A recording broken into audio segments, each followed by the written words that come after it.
sa presscon, nag-presscon sila, yung mga leaders ng DDS. Ayan, oh. Ano rin yan, bagong presscon yan. Pinanood ko yung presscon na yan, mga kabunyog.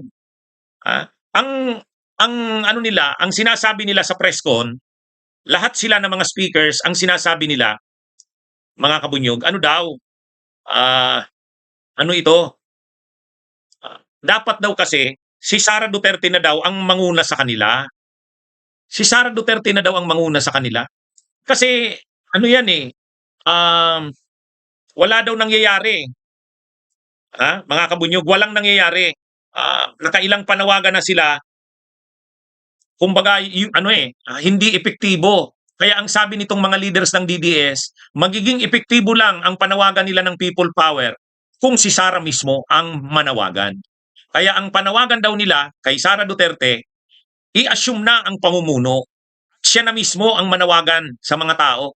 Kasi kaya lang naman daw hindi nagtatagumpay ang people power nila kasi sila lang yung nananawagan, mga ano lang supporters lang ni Sara. Dapat daw ang manawagan na mismo ang vice presidente na daw.